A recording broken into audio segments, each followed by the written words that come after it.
It started with a dinner that was never supposed to matter. No cameras, no press, no leaks, just a private gathering high above Los Angeles. In a glass-walled mansion tucked into the hills, the kind of place that didn't show up on maps and didn't need an address. If you knew, you knew. And that night, only 12 people knew. Leonardo DiCaprio wasn't even supposed to be there. The invitation had come late, less than 6 hours before the event. It wasn't delivered by his high-powered agency. It didn't come through his publicist. It wasn't an encrypted email or a whisper at an exclusive gala. It came through a direct call to a private phone number that he had activated only 2 days prior. A number that didn't appear on any registry. A number he hadn't even given to his family yet. He almost didn't pick up, but something about the heavy electric silence on the other end made him stay. No greeting, no introduction, just a voice, calm, unnaturally steady. You should come tonight. There are things you don't know. Then the line went dead. No follow-up. No location sent. Leonardo stared at the screen, the paranoia creeping in just at the edges of his mind. He was used to obsessive fans. He was used to corporate espionage, aggressive paparazzi, the endless games of Hollywood leverage. But this didn't feel like a game. Within minutes, his assistant received a text not from a sender. Just a blank message containing nothing but GPS coordinates. That was the first red flag. The second was that his assistant didn't question it. Usually, his team vetted everything. Every location was scouted. Every guest list was cross-referenced. But his assistant just handed him the coordinates with a blank, almost glazed expression and said, "Your car is ready." By the time Leonardo's black SUV began its ascent up the winding, unlit roads of the Hollywood Hills, the sun had already disappeared. The sky was the bruised purple of an LA twilight, leaving the sprawling city glowing below like a massive, artificial motherboard. The roads grew narrower. The streetlights vanished. The GPS on the dashboard simply showed a blinking dot, moving into a black void. Eventually, the SUV pulled up to massive steel gates that opened silently, without a guard. Without an intercom, the house was a fortress of glass and dark concrete, jutting out over a cliff edge. It looked less like a home and more like an observatory watching the city beneath it. It was quiet, too quiet. There was no valet, no music drifting through the halls, no clinking of cocktail glasses or the loud performative laughter that defined every Hollywood gathering. There was only the faint, low-frequency hum of electricity and the distant, echoing siren of the city miles below. Inside, 11 people were already there, all of them recognizable, but none of them acting like it. This wasn't a room of rising stars or desperate social climbers. This wasn't the vanity crowd. This was power. Real. Systemic power. Leonardo recognized a studio executive who had personally greenlit and controlled billion-dollar superhero franchises for over a decade. A man who usually commanded every room he entered, currently standing by the glass window, staring out, his hands trembling slightly. There was a director known for making dense, cerebral sci-fi films that mysteriously seemed to predict real-world, technological and political events years before they actually happened. There were two people Leonardo had never met. They wore suits that cost more than luxury cars, but they lacked the polished, desperate sheen of Hollywood agents. They looked military, or intelligence. They stood with their backs to the wall, watching the room with dead, calculating eyes. And then, there was one person he hadn't expected to ever see again. a former collaborator, a brilliant, visionary filmmaker who had disappeared from the industry 5 years earlier without a single explanation. No farewell project, no retirement announcement, no scandal, just gone. Rumors said he had lost his mind. Others said he moved to a private island. And yet, here he was, standing in the corner, older, thinner, watching the room with an expression that looked terrifyingly like pity. No one greeted Leonardo. No one said his name. No one offered a handshake. It was as if everyone had been expecting him, but acknowledging his presence would make the nightmare real. The tension in the room was suffocating. These were people who controlled global culture. They dictated what billions of people watched, felt, and believed. Yet, right now, they looked like hostages. Then the host entered, a man with no public profile, no IMDb page, no Wikipedia entry, no known credits. He was dressed simply dark slacks, a tailored but understated shirt. He wasn't physically imposing, but the moment his foot crossed the threshold, the air pressure in the room seemed to drop. Every single person in that room shifted. Backs straightened. Breathing shallowed. That's when Leonardo realized something was fundamentally wrong. This wasn't a dinner. This was a summons. The host didn't introduce himself. He didn't welcome them. He didn't offer drinks. He simply walked to the center of the room, looking at the city lights far below, and said, "Before we begin, I need to know who here still believes they're in control." No one answered. Not immediately. The billionaire executive laughed, a short, nervous, barking sound. The visionary director took a slow sip of a dark amber drink, but no one spoke, except Leonardo. "I think we all are," Leo said, his voice steady, though his heart was pounding against his ribs. Every head turned toward him. The vanished filmmaker in the corner closed his eyes, and for the first time that night, the host smiled, but it wasn't friendly. It was the smile of a teacher watching a child make a predictable mistake. What happened next was never recorded. No phones were allowed. No devices. The entire house was bathed in a signal-jamming frequency that made the air feel heavy. Just 12 people, and a conversation that, according to the only two who ever dared hint at it later in anonymous forums, changed the trajectory of modern media. The host began showing them things, not on a screen, not through a PowerPoint presentation. He didn't need to. He used stories, dates, events, connections, patterns. At first it sounded like pure conspiracy, the kind of thing you'd expect to find on 3 a.m. Reddit threads or heard from manic whistleblowers. But then, the names started coming up. Real names. Private projects, secret deals, decisions made behind closed, soundproof doors that only a handful of people in the entire world could have possibly known, and somehow, this man knew all of them. He spoke about films that weren't just films. He detailed specific scripts that had been altered in the final hours of pre-production. Not for creative reasons, not to please test audiences, but for timing. He explained how messages were embedded in the narratives of global blockbusters. Nothing obvious, nothing you could point to and call propaganda. It was subtle.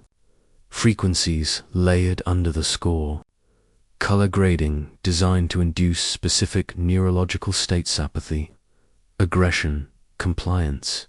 He pointed to scenes in major franchises, moments that global audiences thought were just brilliant entertainment, but were actually conditioning. or worse. Preparation, he explained the concept of predictive normalization, showing the masses a dystopian concept on screen so that when it was introduced in reality a decade later, the public wouldn't riot. They would simply say, "Oh, this is just like that movie." At first, the room pushed back. This was Hollywood. These people were used to crazy pitches. They were used to megalomaniacs with a god complex. The studio executive stepped forward, his face flushed. "This is absurd. I greenlight the budgets. I sign the checks. No one touches my films without my signature." The host didn't raise his voice. He just looked at the executive with cold, dead eyes. Every major film released in the last 20 years has been approved twice. The room went dead silent. By who? The executive scoffed, though his voice cracked. The host didn't answer him. Instead, he slowly turned his head and he looked directly at Leonardo. "You've come close to seeing it before." That's when the temperature in the room plummeted, because Leonardo knew exactly what he meant. Memories flashed through his mind, moments in his career that had never made sense. Brilliant, groundbreaking scripts that had suddenly changed for no clear reason. Gutted of their most potent messages, scenes that were mysteriously cut in the editing room, not because they didn't work, but because a nameless suit from the parent company said they shouldn't exist. Meetings that ended abruptly without explanation. Passion projects with full funding that simply evaporated overnight. The directors legally gagged by ironclad non-disclosure agreements. At the time, it just felt like the chaos of the business. Studio politics, tax write-offs, egos clashing now. Looking at the serene face of the host, it felt like a horrifying, orchestrated pattern. The host began to pace. He spoke about influence, not over box office numbers, not over award shows, influence over reality itself. Humans are storytelling animals, the host said, his voice dropping to a hypnotic cadence. How you shape the narrative dictates how they perceive reality. How they perceive reality shapes their belief, and belief dictates action. He paused, letting the weight of the city below them seep into the room. Whoever controls the narrative controls everything that follows. The terrifying sci-fi director finally spoke, his voice barely a whisper. "Why are you telling us this? If you're so powerful, why bring us here?" The host paused. For the first time all night, he looked almost sympathetic. "Because you're not as powerful as you think you are. And some of you are starting to stray from the script." Silence. Then the voice of the man who had disappeared 5 years ago echoed from the shadows. "Tell them what happens when you don't follow." The host nodded. He described projects that had been shut down. Not publicly, quietly. He listed actors who had been phased out, deemed uncooperative. Suddenly, their movies started bombing. Suddenly, scandalous rumors appeared in the tabloids. Suddenly, they were uninsurable. He named directors who pushed back against the second approval and found themselves blacklisted, not by a studio, but by the banking institutions that funded the studios. Stories that were never allowed to be told, not because they were bad, but because they were true. Leonardo felt something icy shift inside his chest. Not fear, not yet, but a sickening recognition. Pieces of his own life were snapping together like a gruesome puzzle. Then the host said something no one expected. "There was a film you almost made 3 years ago, Leo." Leonardo didn't respond. His breath caught. The host continued, His eyes locked on the actor. It was a beautiful script, truly. A story about a society that realizes their entire history is a fabricated loop. A story about waking up. The host took a step closer. It never happened, because it wasn't supposed to. That was the moment the floor seemed to fall out from beneath the room, because that film had never been announced. It had never leaked to the press. It was never even fully typed out on a networked computer. It was handed to Leonardo on a secure, encrypted drive in a private coffee shop by a writer who was terrified of his own work. Only 3 people on Earth knew that script existed, and yet, here it was, being discussed in a glass box in the sky, like it was yesterday's news. The room wasn't skeptical anymore. The ego had vanished. The Hollywood bravado was gone now. There was only one emotion left. Controlled, absolute panic. The studio executive backed away from the window, his face pale, sweat beating on his forehead. This is insane. I'm leaving, but his feet didn't move, because he knew there was nowhere to go. The host didn't argue. He didn't block the door. He simply stood in the center of the room, looking at the titans of culture as if they were mice in a maze. You're all here because you've reached a point where you've noticed something isn't right, the host said softly. You felt the invisible hands on the steering wheel. You just didn't know who they belonged to. He looked around the room, making eye contact with every single person. Now you know. Then he gave them their choice. You can continue exactly as you are. Go back down the mountain. Make your films. Play your roles. Accept your awards. Tell the stories you are allowed to tell. You will be wealthy. You will be loved. You will be legends. He paused. Or you can try to expose what's really happening. No one spoke, because everyone in that room knew the truth. There was no third option. You either played the game, or the game erased you. Leonardo didn't say yes. He didn't say no. He just looked at the host and asked one final question.